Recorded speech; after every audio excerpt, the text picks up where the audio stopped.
Unity governments. What's the big idea? Let's dive into this fascinating concept. All right, let's talk about governments of national unity, or GNUs. These are not your run-of-the-mill governments. Sounds fancy, right? Like a political unicorn. Rare, magical, and often hard to believe. Basically, it's when different political parties say, hey, things are messy, let's team up. It's a call for collaboration. Instead of one party in charge, you get a coalition government. A mix of different ideologies working together. Everyone shares power, at least in theory. The idea is to pool resources and expertise for the greater good. Now, this isn't your everyday government. It's usually for emergencies, times when the stakes are incredibly high. Think big crises like after a war or a super close election. The goal? Stability, baby. Bringing the country back from the brink.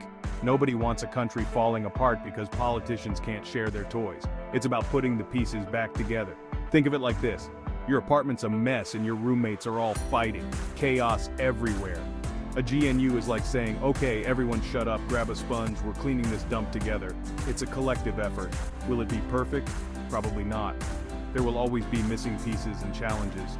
Will it be better than everyone screaming about whose dirty dishes are whose? You bet.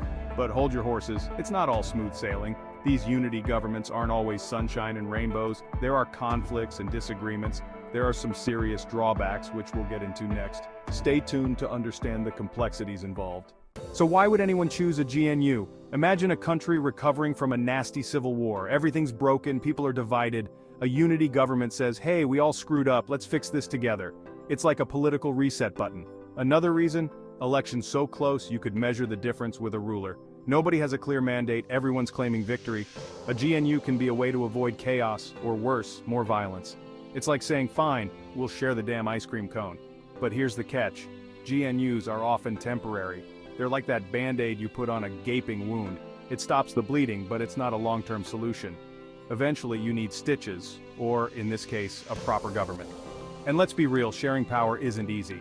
Imagine trying to agree on pizza toppings with your worst enemy. That's a GNU in a nutshell. It takes compromise, communication, and a whole lot of antacids. Now, before you go thinking GNUs are the answer to all our problems, let's talk about some of the significant drawbacks they bring to the table. First up, gridlock. With so many voices at the table, making decisions can feel like trying to herd cats on roller skates. Nothing gets done. Imagine trying to get a dozen people to agree on what to have for dinner. Now multiply that by 1,000, and you get the idea. Then there's the issue of accountability. When everything goes wrong, who do you blame? With so many parties involved, it's easy to point fingers and avoid responsibility. It's like a political game of hot potato, but nobody wants to get burned. Everyone's quick to pass the blame, but no one wants to hold on to it long enough to fix the problem. And let's not forget about ideological differences. These parties teamed up for the greater good, but they still have their own beliefs and priorities. Compromise is key, but it can also lead to watered-down policies that please no one. It's like trying to make a pizza everyone likes. You end up with a bland, mushy mess.